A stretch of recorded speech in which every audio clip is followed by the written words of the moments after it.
All right, we have to talk about this right-wing idea of parents' rights. A parents' rights?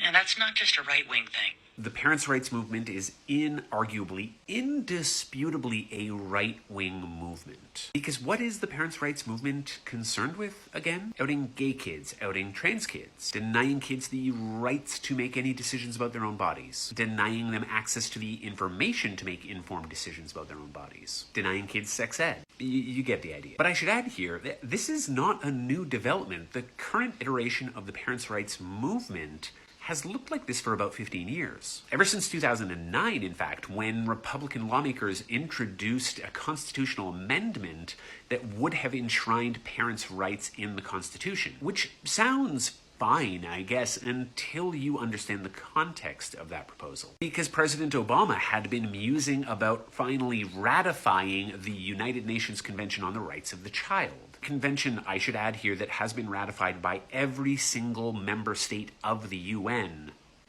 except the USA. Now, why would parents' rights advocates want to block the adoption of that convention? The convention does mention 18 different rights, but they can be boiled down to these 4 basic principles. And I think that you can very quickly tease out the potential problems for a conservative parents' rights movement. A right to non-discrimination might pose some problems for all that anti-LGBTQ legislation. I could go into more detail about all of these principles, but probably the most problematic one for the parents' rights movement would be this right to participation. Children have the right to share their opinion, and their opinions must be taken seriously. And the parents' rights movement, they will have none of that.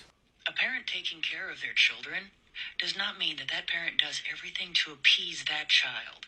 It means making decisions that that parent thinks is in the best interest for that child. The use of the word appease here is very deliberate and very telling. We do not appease someone who we take seriously. We're not listening to them. We do not value the opinions, the autonomy, the privacy of children at all. And that's not to say that parents don't have a role, shouldn't have a role, that children should have full autonomy. And the Convention on the Rights of the Child doesn't say that either. But the parents' rights movement does not see children as agents, not even over any aspect of their own life. It is a foul and profoundly disempowering movement.